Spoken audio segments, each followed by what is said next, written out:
as the Quran said, لَعَلَّكُمْ تَتَّقُونَ, right? We have prescribed fasting on you, the same way we've prescribed it on all the nations before you, so that you may attain taqwa. Taqwa of Allah, to be conscious of Him, to be mindful of Him, to be recognizing Him in a way that will allow you to properly submit to Him. We should really start with the motivation and beginning with the end in sight, eyes on the prize. What do we expect to come out of the month of Ramadan with, right? Many things. Forgiveness of Allah Azza wa Jalla, of course. We will find out ultimately on the Day of Judgment. But what are you looking for? And, trying to detect while you're still down here through the month of Ramadan. I'm really happy that, generally speaking, Muslims have stopped overemphasizing that Ramadan is about feeling for poor people. Sure, that's one of the benefits of fasting. It creates empathy in people who have what others don't. They get to experience what others don't. But that's obviously not the main objective. That's not why we fast, or else poor people wouldn't be obligated to fast, right? Everybody's fasting. And so I'm grateful we've sort of moved past that. And maybe I am a little bit concerned about us pivoting to another imbalance. Many people look forward to Ramadan because I'm finally going to shed those pounds, right? Ramadan is my intermittent month, right? I'm going to shed some weight. I'm going to get healthier, and it's a little bit central for them. So, okay, Ramadan, I'm also going to be doing, this many push-ups, or I'm going to hit the gym and at night after Taraweeh and otherwise. And for sure, a benefit of fasting is shedding off excess weight. That's great. But it should not be overemphasized. We have to be careful. These are all trends, humanistic, health, right? They are not the central purpose for which we fast. For sure, there are countless benefits in everything Allah Azza wa Jal calls us to, but you don't want to sell yourself short. It's crystal clear for us in the Quran that it's not just about feeling for those in need, because those in need are fasting, as we said. It's not just about shedding weight, because even those that are underweight are going to be fasting, right? Unless it will hurt them health-wise. But it is about, as the Quran said, لَعَلَّكُمْ تَتَّقُونَ, right? We have prescribed fasting on you, the same way we've prescribed it on all the nations before you, so that you may attain taqwa. Taqwa of Allah, to be conscious of Him, to be mindful of Him, to be recognizing Him in a way that will allow you to properly submit to Him. That's why sometimes they say taqwa is obedience, sometimes they say taqwa is consciousness, because it's all the same thing. If you're conscious of Allah, you're going to submit to Allah, right? You're going to be consistent with Him, and you're going to submit on His terms, right? And so it's all one equation. It's all two sides of the same coin, all one project. Sometimes people define taqwa by the state, right? That fear and consciousness and otherwise. Some people define taqwa by its end product, its fruit, some of which we see on the ground in terms of obedience, physical obedience. But that's what it's about. It's about deprogramming yourself from thinking of yourself as the center of the universe, which is one of the greatest ills of our age, by the way, right? Everyone thinks that they are the center of the universe, that they matter most, and they understand best. And if I don't see the wisdom in something, then there's no wisdom in it, so on and so forth, right? And so you're resetting now and reprogramming yourself, from prioritizing yourself to prioritizing Allah subhanahu wa ta'ala. You're restoring the centrality of Allah in your life. And that happens through fasting in many ways. Sometimes you don't even realize it, like it's subconscious. The fact that you say, I'm going to grab my coffee, wait, it's Ramadan. It's the first day of Ramadan. That all happened in a split second. But that fact that I can't because I'm the servant and He's the master, it's reprogramming even your mindset, your paradigm, your worldview, how you function. I am a servant of God. And of course, as we said last night, that fasting is a beautiful exercise also in self-restraint. And a big part of fasting is self-restraint, restraining yourself through building your restraint muscle. إِنَّمَا الْحِلْمُ بِالتَّحَلُّمِ, right? Forbearance is through exercising forbearance, exercising that muscle so it becomes stronger and stronger. You develop greater and greater willpower through that. That's a big part of fasting, and it helps everywhere, doesn't it? Like, this is a major investment in building that muscle, that willpower muscle, because it'll help you self-improve. It'll help you with your weight. It'll help you with your relationships. I'm not going to retaliate. I'm not going to cut off this family member, right? That's all a test of willpower, right? I'm not going to hold a grudge. And most importantly, it will help with your soul. It will help with your soul that you stop focusing so much on the immediate and you start servicing what is beyond the material, the spiritual, the hereafter, not just the here and now, all of that. That's all a test of patience, a test of willpower. And if you don't have it, you're not going to be able to do that. Another huge benefit of fasting is freeing yourself up from the demands of the body so that you can give some attention, because it's give and take. You can't give more attention to your soul if you're giving all the attention to your body all year round, right?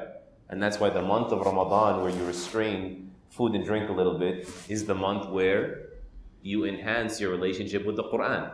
You feed your soul. You can't do both really at the same time. And even if you read Quran, it is not the same experience as reading Quran when you're fasting or reading Quran. And that's why, by the way, overdoing it in iftar will kill your tarawih, right? It is not just like this is counter to, the spirit of the fast or the spirit of, solidarity with the poor. It will kill your tarawih. When you come there and you can't breathe,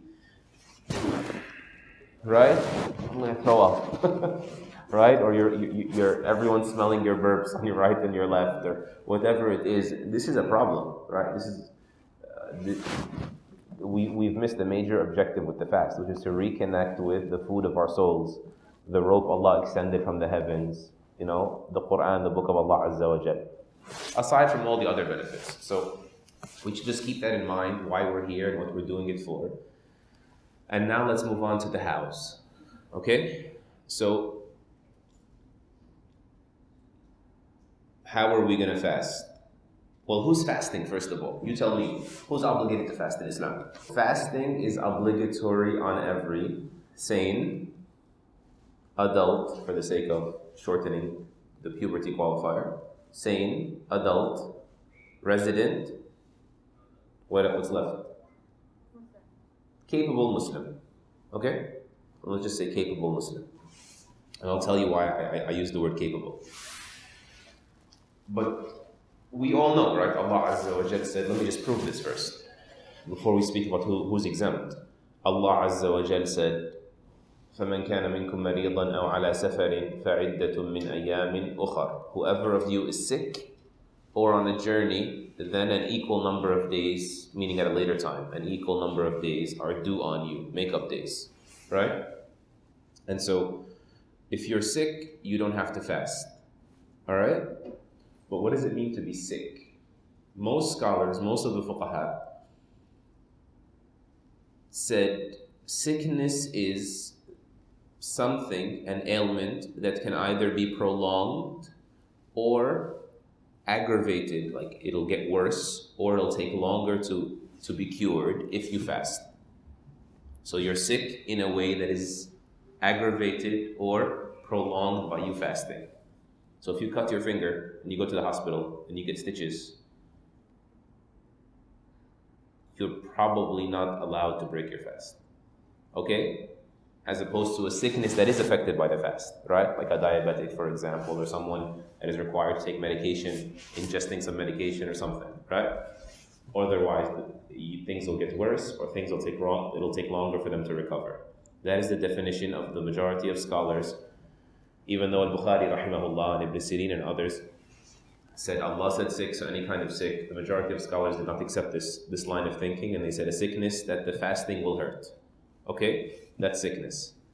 What is a traveler? Traveler is not about someone who is being harmed by their fasting during their journey. No, it's not like sick. Traveler is someone who's allowed to shorten their prayers. Because there's many opinions on what makes you a traveler. So if you are, whether there's hardship or not is irrelevant. Like when I fly to Florida and I fly back, it's a 2-hour flight and it's just like I get to sleep because there's not enough oxygen in the airplane, right? So like it makes my day shorter, not longer. It's easier, not harder, right? And so a traveler who is traveling in the eyes of Islamic law, you're allowed to shorten your prayers. You left your city borders and you're going 50 plus miles according to the form of that, right? That makes you a traveler. You're allowed to break your fast. Should you break your fast? So if I'm traveling in Ramadan, should I break my fast or should I not break my fast? We agree that you're allowed to. There's no disagreement here. Don't be confused about that. What's better, to fast while I'm traveling or to not fast while I'm traveling? Yes, ma'am. Okay, some scholars said, as this young scholar said, they said that Allah Azza wa Jal loves for you to take His concessions. A hadith literally states that. إِنَّ اللَّهَ يُحِبُّ أَن يُؤْتَى رُخَصَهُ. Allah loves that when He gives you like a license, an ease, a concession to do something, He gives you an exemption that you use it. You're grateful for Allah's leniency, His charity with you. Okay? Another group of scholars said what? It's better to fast in Ramadan. We're talking about Ramadan fast in particular. It's better to fast if you're traveling and you can. It's better to fast. Why? Why do you think they said that? Because the reward of Ramadan is special, right? So some of them gave greater weight to what our sister was saying, the weight of appreciating Allah's concession, the opportunity Allah gave you to take it easy on yourself. Other people gave more weight to appreciating the value of these very special days, right? Two very good points of view, and they both have ayat and a hadith behind them, right? The second position, they're going to quote the Quran saying, وَأَن تَصُومُوا خَيْرٌ لَكُمْ. And if you fast, it's better for you, right? Umar ibn Abdul Aziz, rahimahullah, the great Khalifa and scholar, he has a very beautiful middle opinion on this. He says that it varies from person to person. He says, أَفْضَلُهُمَا أَيْسَرُهُمَا. The better of these two choices, should I break my fast or not if I'm traveling during Ramadan? He said the better view is the easier view. For some people, it's easier for you to break your fast when you're traveling. That's just like it's complicated, right? When am I going to find food? When am I going to stop again? You know, there might be some travels contain hardship. Not all of them are an easy flight to Florida. But it's not like that, right? And for some people, it's easier to fast in Ramadan because you know after Ramadan, no one else is fasting. You say, okay, next week. Okay, I'll do it next week. Okay, next week, right? And our sisters, for example, that are exempt from other reasons, they know this full well, right? It's such a communal event. We're all doing it together. And so it might be easier for them to just gut it out and get it done with everyone else in Ramadan, right? So he's saying, you check yourself, and whatever is easier for you is actually what's going to reward you more with Allah. Where did he get that from? He said in that same ayah, when Allah says, if you're traveling, make up other days, Allah said the point of that, Allah gave us the reasoning in the ayah, and He said, يُرِيدُ اللَّهُ بِكُمُ الْيُسْرَ وَلَا يُرِيدُ بِكُمُ الْعُسْرَ. Allah wishes ease for you and doesn't wish for you hardship. So whatever is easier for you, of those two options, that's what Allah wants for you. In other words, He just put it on the table for you in case it's easier for you. That's his opinion, and I think there's some beauty to it. But if all of that confused you, just know that it's permissible whichever way you go if you're traveling, fasting or not fasting. That's the simple one. The insane person is not fasting. Why? Doesn't have to fast. Why? Because Allah is not going to ask them about something that they did not know, comprehend, that He will ask them about. Right? Your mind is what processes your duties. If your mind is impaired, then you don't know that you've been indebted, you've been commissioned. Therefore, that's it, from the fairness of Allah. That's why the Prophet ﷺ said, the pen has been lifted from three people: the sleeping person until he awakens, and the child until he passes puberty, he or she passes puberty, and the insane person until he or she regains their sensibility, their senses. That pen, they're not accountable for anything. And again, the child is not accountable for anything in Islam until they Can you pull this down a bit? I'm just afraid that I'm going to give everybody a headache. Until they hit the age of puberty, Allah Azza wa Jal from His mercy gives children a running start. Yes? To get habituated, to get accustomed, to make inexperienced mistakes and otherwise. And then the insane person until they come to their senses. I just want to mention one thing about children being excused from fasting. I think I just said it actually. One of the wisdoms why children are excused from fasting is that there is a warm-up, a running start, what do they call it? Like a runway for Muslim children at least, children that are blessed to be in a Muslim environment, to get used to these things. Because it is significantly more challenging when someone converts to Islam and then, now we start fasting, something they've never done before in their life, right? Sometimes parents think it is in the best interest of their child to not wake them up for Fajr, to not allow them to, practice fasting in Ramadan, to not, this is actually a disservice to our children, because this lead time is to actually make it easier on them. So it's not overnight, 5 prayers a day with surgical precision. All of a sudden I'm wearing hijab. All of a sudden it's actually inconsiderate of our children and their well-being to expect of them the moment they pass puberty, things will just click in place. And you'd be very surprised. I know many children who, through positive reinforcement, not because they're obligated, have been fasting the whole day since they were 6 years old. In Brooklyn and elsewhere, I know family members and otherwise, they fast the entire day, they're fine. Yes, they get a little bit irritated here and there, and the parents are just creative and crafty with it, and they keep it moving. And this is actually in Sahih al-Bukhari, Ar-Rubayya bint Muawwid radiallahu anha, to summarize for you a long hadith. She basically said, we used to make our children fast the day of Ashura, not even obligatory days. This is like the 10th day of Muharram, which is highly commendable in the Sunnah to fast. And when one of them would cry means whine. Cry does not mean, about to die, catching a seizure, no glucose in the blood. No, when they start to cry, كُنَّا نُعْطِيهِمُ اللُّعْبَةَ مِنَ الْعِهْنِ. We used to give them wool toys, basically a teddy bear. Give them something to distract them until it was Maghrib time. That's good parenting, right? Okay, so that's just important. And you need to realize also, and let the children be sure, that children are rewarded for their fasting if they know what they're doing, right? If they intentionally abstain for fasting, they are rewarded. When we say the pen is lifted, we mean the pen of accountability. We don't mean the pen of good deeds. No, just the pen of bad deeds. How do we know that? How do we know the hadith that says the pen of lifted means, for the child, it means bad deeds only, aren't written? So there's many proofs. Of them is that the Prophet ﷺ was once presented a child as he was on his way to Hajj. The mother lifted the child to him and said, Ya Rasulullah, Ali hadha Hajj, can this one perform Hajj? He said, Na'am wa laki ajr. He said, yes, and for you also will be a reward. You will both be rewarded for your Hajj. That doesn't mean they don't make Hajj later, but that does mean they will get rewarded for their Hajj. So that's it. We got rid of the sick person. That sounds so bad. Got rid of the sick person. We got rid of the traveler, right? We got rid of the insane. We got rid of the child. And the non-Muslim obviously is sort of obligated to fast, but not until he becomes Muslim, or else how are we going to tell him fast or tell her fast? And then they're going to say, will it be accepted? And we're going to say, no, it's not going to be accepted because you're not Muslim yet, right? So that goes without saying. Now, who's exempt from fasting? There's 2 types of exemption, basically. Remember we said capable, those capable?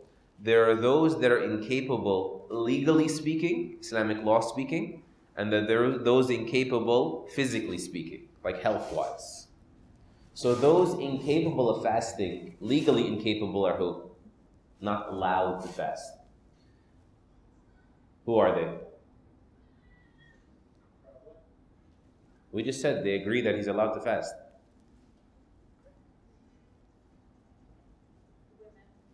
Women that are menstruating or postpartum, right? Allah has obligated these women to rest. This does not mean they're severed from Allah. People think, a woman, for example, when she's in her menses, she doesn't pray either. That doesn't mean she can't make dua. That doesn't mean that she's not allowed to speak to Allah or perform dhikr or have a relationship with Him or do good deeds or read Quran, especially from memory or a phone or something. All of that is there. Same thing.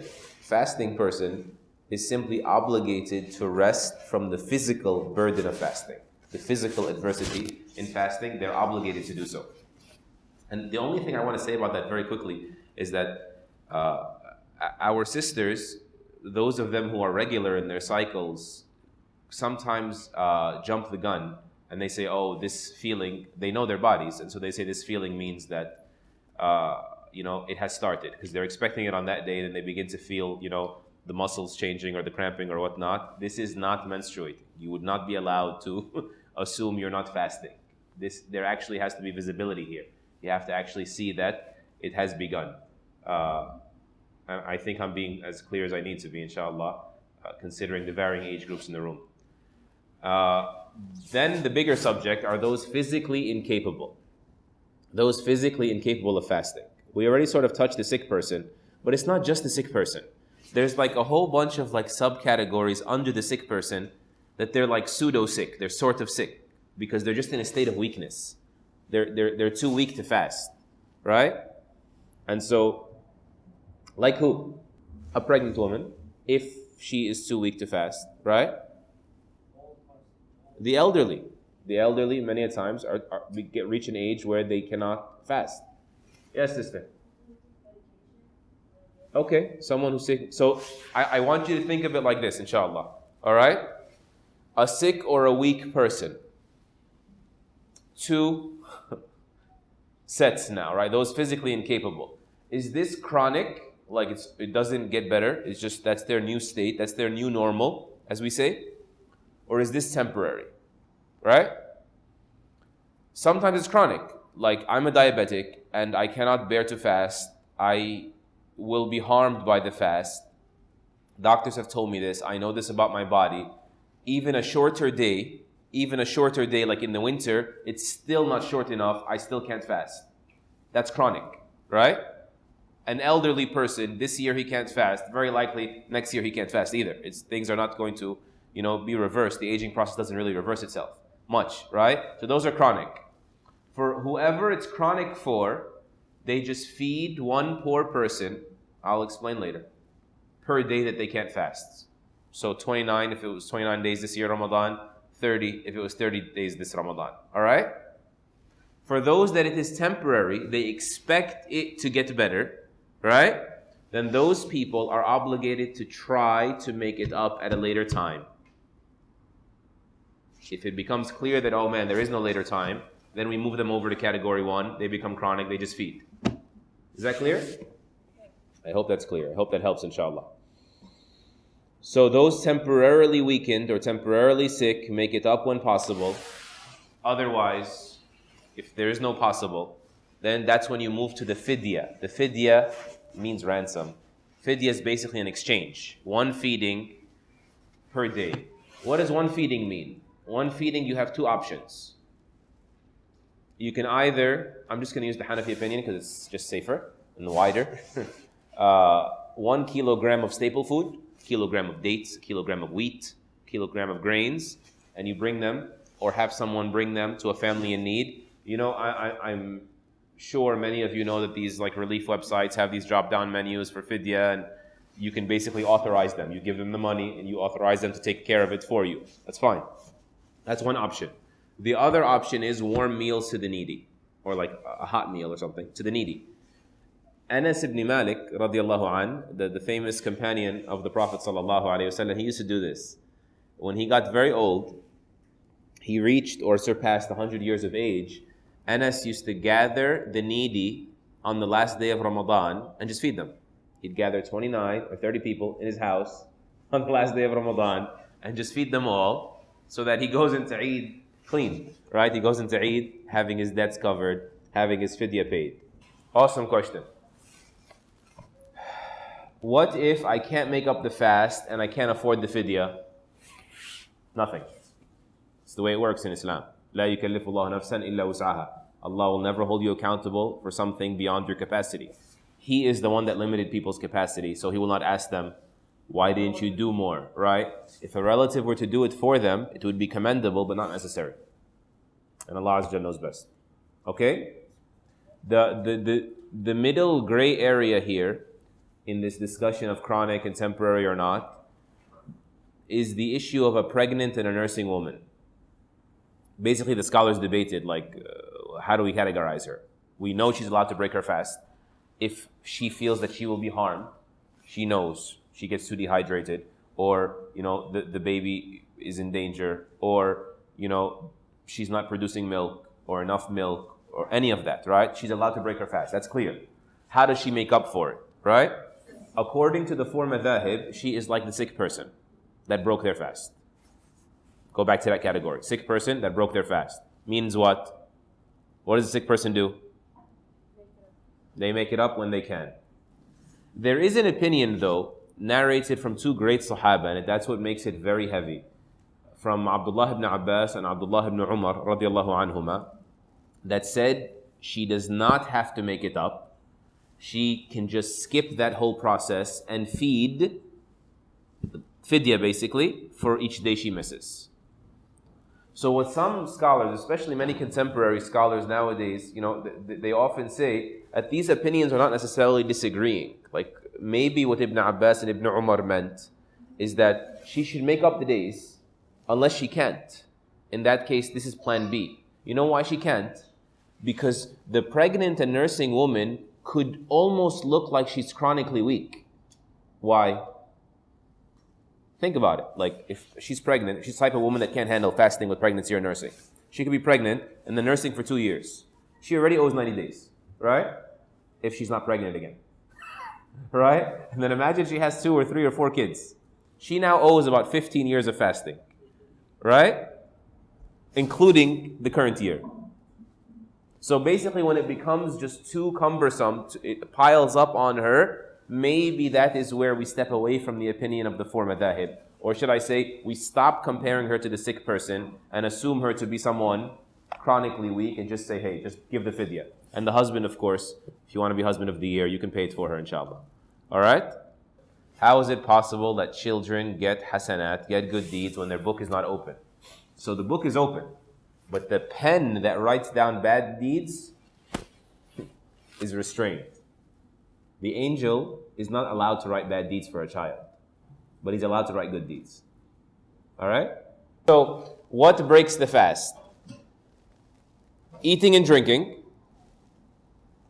Forgive me for being vague, people, but intercourse, right? Actual intercourse, not the build up to it. Whether halal or haram. Intercourse. And number 3, inducing vomit, making yourself vomit, not vomiting. Making yourself vomit, inducing vomit. And number 4, it's a little bit controversial with the scholars, but hijama or bloodletting, basically some people drain a significant amount of blood, a little bit of a safe amount of significant amount of blood. That would break the fast according to some scholars. Okay? That's the high level. Now let's jump into it. Food and drink, intercourse, inducing vomit, bloodletting, hijama. Okay, so food and drink. Food and drink is straightforward. It's obvious. You guys know what food and drink are, yes? Muslims know what food and drink is, right? So food and drink, but also whatever is ingested into the stomach, whatever is swallowed or passes through that cavity into the stomach will break your fast. All right?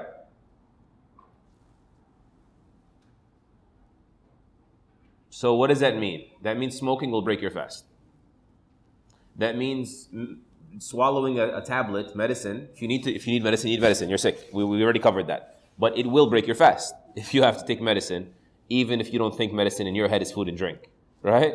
Because you can't survive on medicine. I get it. But anything that goes into your stomach deliberately, you swallow or inhale deliberately, bringing things into your stomach, that breaks your fast.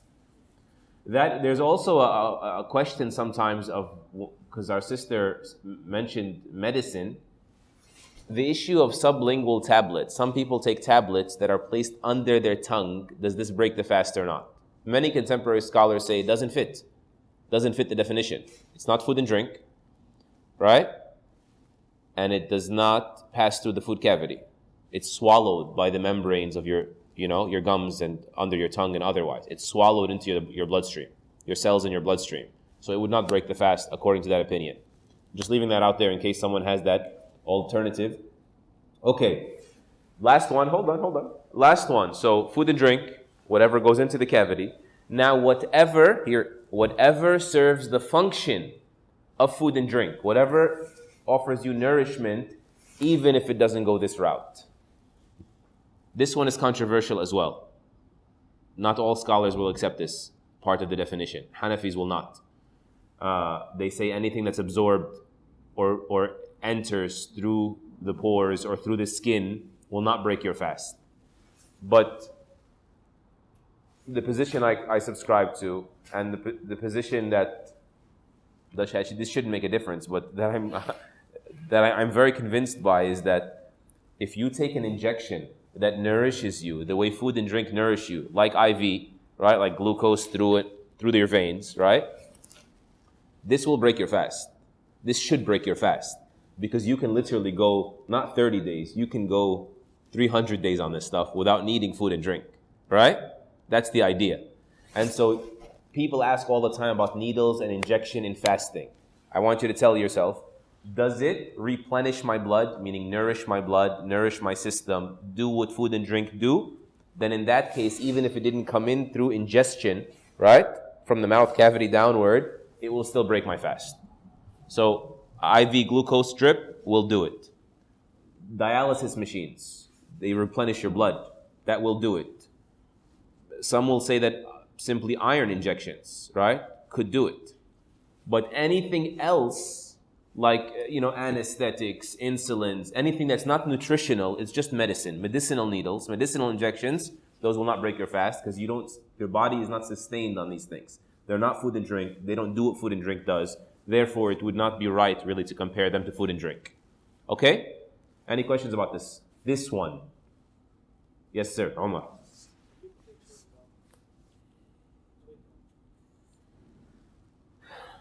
Chewing gum has a bunch of problems. Of them is that these gums have flavors and they're ingested deliberately, right? It is not like brushing your teeth with toothpaste. That's another common question, right? Toothpaste, so long as you're careful, you're fine, really. You just keep it away from that cavity. But gum just seems to be, very unlikely. And also, another problem with chewing gum is that you can also put people under the impression that you're not fasting, and it's actually haram to dishonor yourself. It's haram to put yourself in a bad situation. Because honor, reputation, is one of the 5 objectives of the Sharia, right? And so it could be haram or normalize haram, like, oh, even this dude, he goes to the masjid, I see him chewing gum, right? So like, no big deal that I'm not fasting either. This can really happen. Shaitan is very deceptive, right? So saliva, yeah, it's yours, you can keep it. Like swallowing it, whether it's here or here, you're fine, inshallah.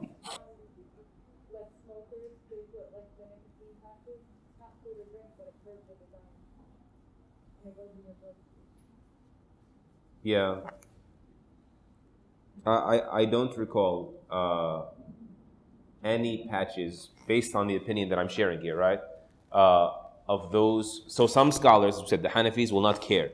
Whatever is absorbed through the skin membrane will not break your fast, right? Absorbed or like inserted. But even according to the opinion that says that if it's through the skin, but it's nutritional, it'll break your fast, I don't remember any of them including nicotine patching, because it just doesn't, right?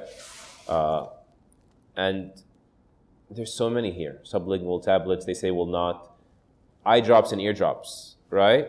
They're going to say that this is, like such an insignificant amount might be tasted in the throat, and it doesn't serve a nutritional function, so it won't break the fast, according to those fiqh assemblies. And so aside from nutritional needles and replenishment of blood, I don't know of anything else they include that will break the fast. Enema, anything. Yeah. Toothpaste, brushing your teeth, and mouthwash. The problem with mouthwash is that you try to gargle it at the throat. If you don't swallow it and you're careful, you're fine. Like, it's an important hadith to mention. You know, the Prophet ﷺ said, وَبَالِغْ فِي الْإِسْتِنْشَاقِ إِلَّا أَن تَكُونَ صَائِمًا. Be thorough, like go all the way through almost, right? In, like, you know, istinshaq, when you're clearing your nose in wudu, in nasal irrigation they call it.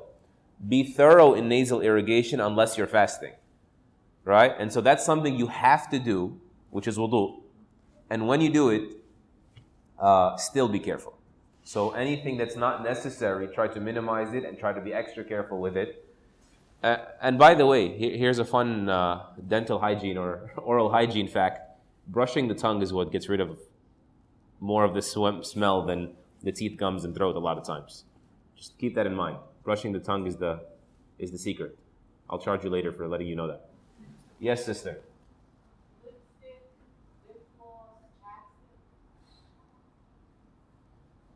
As it pertains to the fast, will not affect the fast.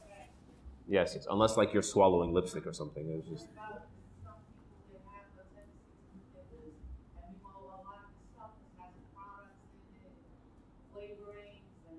Yeah. Again, anything. So, everything I'm going to say here, I'm not done with what nullifies your fast. We're still in the food and drink and things like it section, right?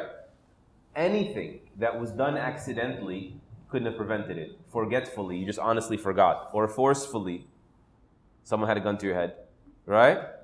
Then it won't break your fast, right? Accidentally, forgetfully, forcefully. That's a hadith. Allah has pardoned my ummah for what? They forgot or did mistakenly or were coerced, forced to do. Those are always off the board, according to most scholars. Don't let me confuse you. There's a small controversy here about forgetfulness, but leave it alone. All three will exempt you according to the majority. But don't put yourself in a place and then say it was an accident, right? That's what I'm saying. Don't be casual about even the water you're irrigating. Be careful. Don't taste test a lot of food. To our like master chefs out there, you can taste test food. Technically, it doesn't break your fast. You know, make sure there's enough salt and spit it back out. Fine, okay. Don't spit it back out and think. Just yeah. We love you, but like there's limits. But be careful of allowing anything to near your throat. That's important. Food, drink, anything like it serves its function. Got it. The next one is intercourse. Let me just say whatever serves the function of intercourse. So, causing yourself to climax will break your fast. Because the hadith says that fasting on the Day of Judgment will say, Ay Rabbi, my Lord, mana'tuhu ta'amahu wa sharabahu wa shahwatahu. أو ترك طعامه وشرابه وشهوته من أجلي فشفعني فيه. He gave up, he sacrificed his food and his drink and his desire, the physical lust desire, for me, for fasting. So allow him to be forgiven today for me. And so the person that is not doing that has not really fasted. That's what fasting is about. But as for intercourse itself, the penalty is very high. Very high. I don't have time to share with you the entire hadith of the man who made that mistake and came to the Prophet ﷺ and said, I'm ruined, I'm doomed. He, summarizing here, free a slave, I cannot. Then fast 60 days. He said, I wasn't able to pull off the 30 days. How would I fast 60 days? He said, then feed 60 needy people. He said, I'm the poorest person in Medina. Or like, no one's poorer between these two, the borders of Medina, but me. So he found food for him, or called him back when food came, charity food, and he said, give it out. That's when he said, I'm the poorest person here. Who would I give it out to? Nobody's poorer than me. And so he smiled, sallallahu alayhi wasallam, and said, feed it to your family. Give it as charity to your own family then, because you are recipients as well as distributors in this case. But that's huge. Fasting 2 months is the penalty for intercourse in Ramadan.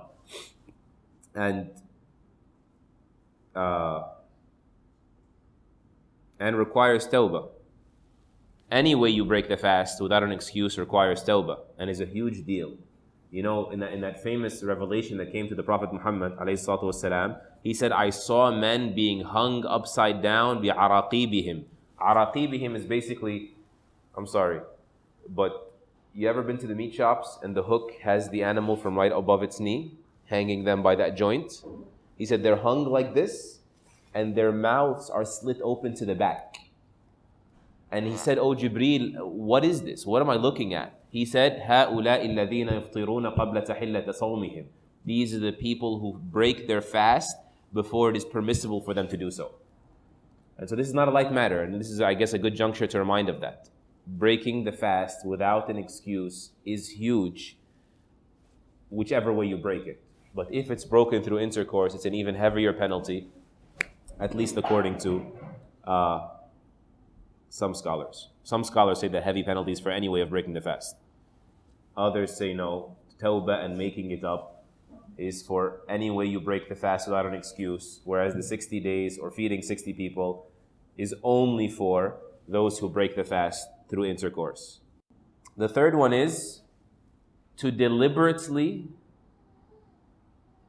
release a lot of blood, a significant amount of blood. I told you that's like a weird way to say hijama, right?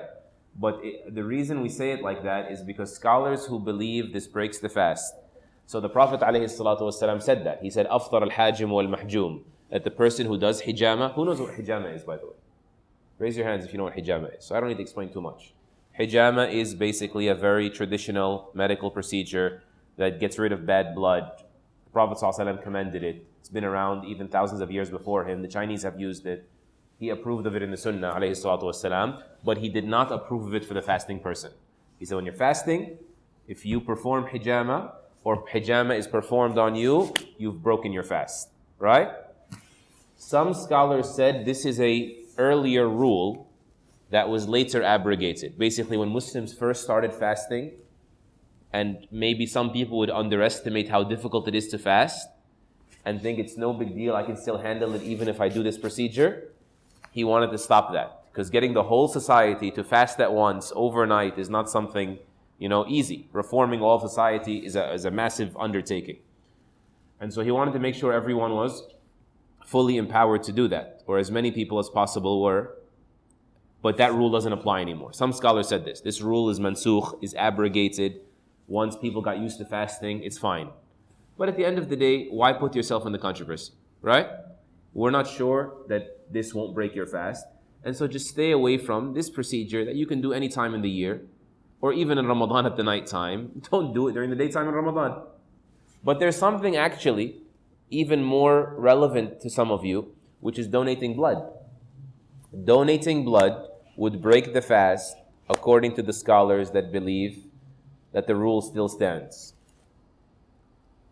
Let me tell you one last thing. Even the scholars that say donating blood will break your fast, even them say, but it won't break your fast to lose a little bit of blood. Like donating blood, releasing blood will break your fast. Because that's a lot of blood, right? But no one's getting lightheaded in here, are they? Okay, good. You would have had an extra donut, by the way. But if you have like a blood test, that's actually a very insignificant amount of blood. Those scholars said we wouldn't consider this the same type of category. If you lose some blood when they're doing dental work, right? It's not going to break your fast. If you have a cut or something, that would never break your fast. Why? Huh? It's a little bit about, well, what if you get a cut and it's a lot of blood? Unintentional. Remember we said that? Forgetful, accidental, forced will not break your fast. Okay? So just keep that in mind. Just don't donate any blood. And don't let any hijama scientists cut you during the daytime. Okay. Last part of this discussion, I think. What did we say was the fourth thing that breaks your fast? Not vomit. Inducing vomit. Right? And there's a difference, because in Sunan al-Tirmidhi, the Prophet ﷺ did say, من ذرعه القيء فلا قضاء عليه ومن استقاء عمدا فليقضي. That whomever is like overtaken by vomit, it just forces itself out, then there is no makeup for that person. Okay? وَمَنْ اسْتَقَاءَ عَمْدًا, but whomever induces their own vomiting deliberately must make up their fast. Alright? So don't induce vomit unless you have to because you're sick. In that case, you're sick and you're excused, and just make up the day when you can. Right? That's the idea. Any questions? Those are the things that break the fast. High level. You have a historical question. Yeah. Mm-hmm.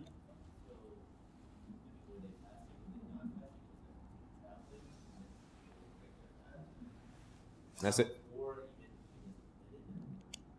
That's a great question. An even clearer example is even Fath Mecca, the battle campaign to Mecca, because that was in the later years of Islam when fasting was already established and mandatory on all and stuff, right? Of course, they were traveling, so they didn't have to fast, but some of them still did, which makes it such a good example. And so the Prophet ﷺ did not obligate them to break their fast until the battle was about to commence. He encouraged them to fast, to break their fast. He said, you will meet your enemy tomorrow, and he would encourage them. But he did not, وَلَمْ يَعْزِمْ عَلَيْهِمْ, he did not impose it on them. Then when the battle was imminent, right then and there, he commanded them to break their fast, and even one person wanted to just power through and do it. He said that these are the defiant, these are the disobedient people.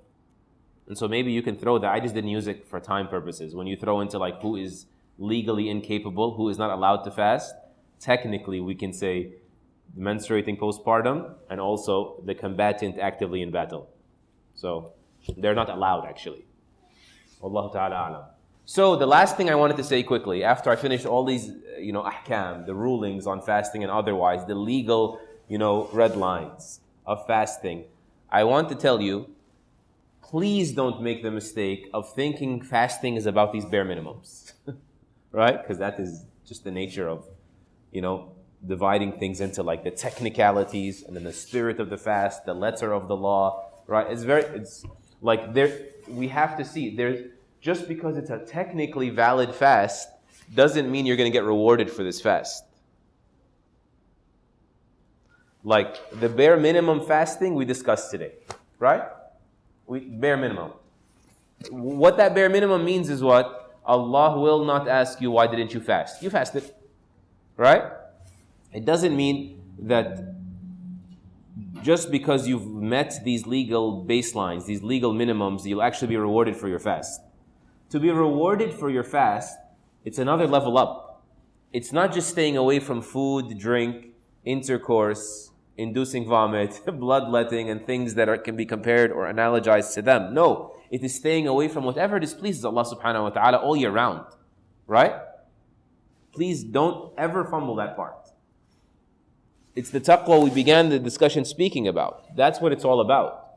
And there's so many ahadith to remind the believer, don't mess up with this. Don't overlook this. Like one hadith says, فَلَا يَرْفُثْ وَلَا يَفْسُقْ وَلَا يَسْخَبْ. Let him not be like obscene or vulgar, and let him not be sinful, and let him not be loud. Like even protect your volume. Protect your volume when you're fasting, right? Like getting overly worked up, and then be careful of that. He said, sallallahu alayhi wa sallam, مَنْ لَمْ يَدْعَ قَوْلَ الزُّورِ وَالْعَمَلَ بِهِ وَالْجَهْلِ فَلَيْسَ لِلَّهِ حَاجَةٌ أَنْ يَدْعَ طَعَامَهُ وَشَرَابَهُ. Whoever doesn't give up dishonest speech and acting dishonestly and acting foolishly, Allah does not have any need for him to give up his food and his drink. It's not just about food and drink, right? There's a third hadith that says, رُبَّ صَائِمٍ لَيْسَ لَهُ مِنْ صِيَامِهِ إِلَّا الْجُوعُ وَالْعَطَشِ. Some fasting people get nothing out of their fast, meaning no reward out of their fast. They get nothing but hunger and thirst. It's not just about food and drink. Notice the common theme here. That's very important. That's a second layer, a second level. That's called, being rewarded for your fast, doing the full minimum, actually, right? Those two levels, bare minimum fasting and obeying Allah in general, right? Those are mandatory. Then there's a third level, which is not mandatory, but don't sell yourself short, don't miss out on it. And that is basically fasting, if you can, right? From not the things that could harm you in front of Allah Azza wa Jal, like sins, but fasting, trying to stay away from the things that don't benefit you. The things that don't benefit you in the hereafter. That is the ideal. That's the top of the mountain in Siyam that you want to try to pursue in Ramadan on one level or another, whether that's in like manners or it's like doing extra more than I have to in terms of my manners. more than I have to in terms of my salah, more than I have to in terms of my zakah, whatever it is. Staying away from whatever will not get me closer and closer to finding Allah pleased with me at the end of my journey. All right, folks? So what was level 1?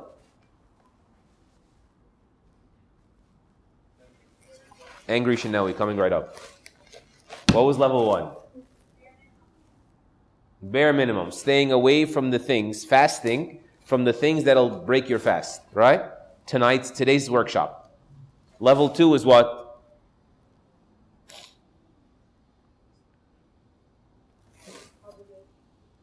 Staying away from any violation of your duties with Allah Azza wa Jal. Right? Fumbling any obligation. The obligation of lowering your gaze, the obligation of praying on time, staying away from fumbling your obligations at large. Because that's really a person of taqwa now. A person of taqwa, he's conscious enough to not cross any boundaries, not violate. And what's level 3? Don't help. Doing? Ahsan, Jazakallah Muhammad. Right? Going beyond the obligations. Staying away from whatever's useless. Whatever's pointless, whatever's short-lived. Right? Whatever is shallow. We want to have ambitions. We want to have higher objectives. We want to have purpose, more present in our decisions every day as Muslims.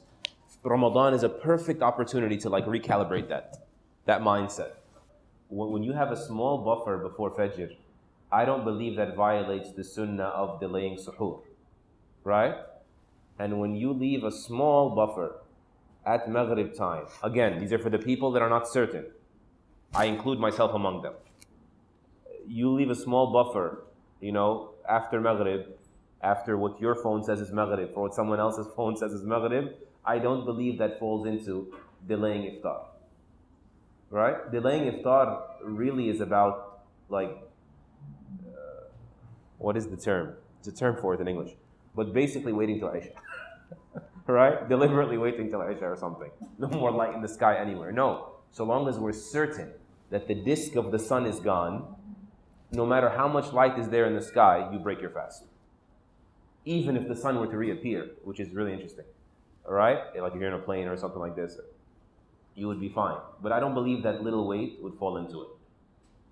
Because, you're certain that you need to fast right now. You're doubtful on whether your app is programmed to the right algorithm or not. So you don't leave certainty for doubt. Right? And Allah knows best. The Prophet ﷺ told us that it's impermissible. I'm sorry, I'm just going to look at you.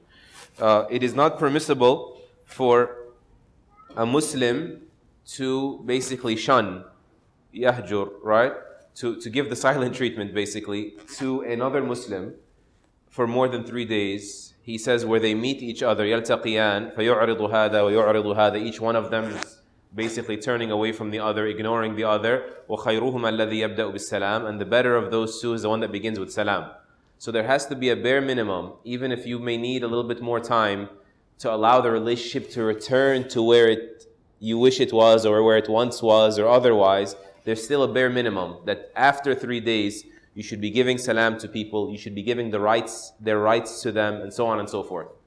And this is not an issue of whether it's one of the things that nullify the fast. It is part of, are we getting the objective from the fast or not?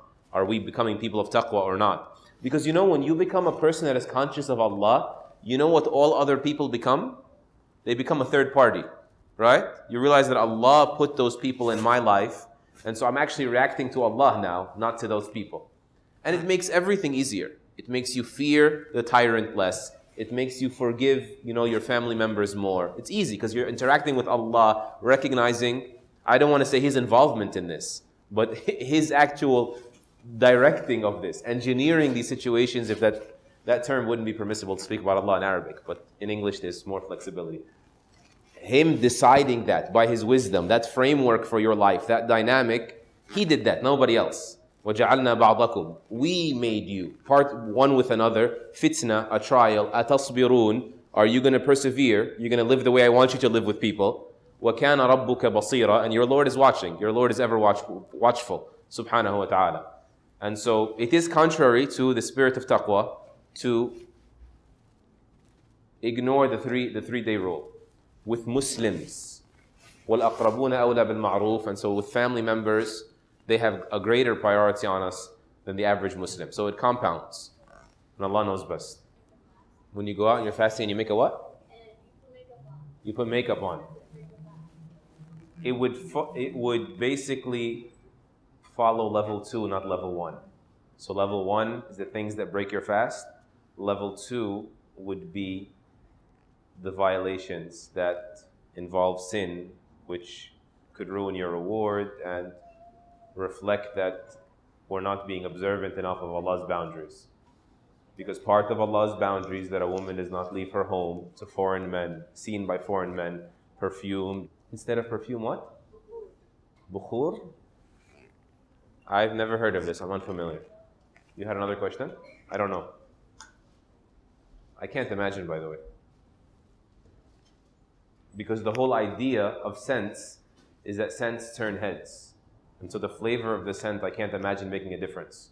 But if there's a clear hadith on this, I'll shut my mouth. But I highly doubt it. Misk? Yeah. So I'm saying I don't believe the difference in smells would be consequential. Right?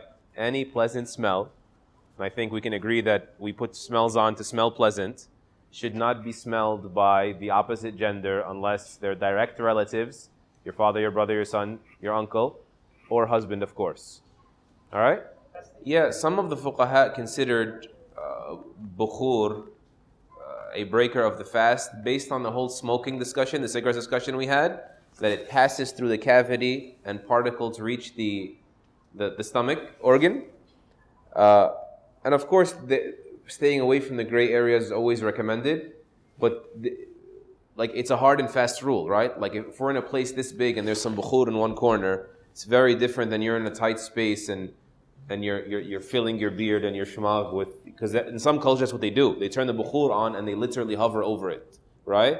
And so basically if you put yourself in an area where you're going to know that you've ingested a whole lot of bukhur, you don't want to do that. So don't use bukhur in tight spaces or get too close. Take a deliberate deep breath of bukhur. But if I'm in the masjid and we smell oud here, that's not going to break anyone's fast, and I can't imagine any scholar saying that, right?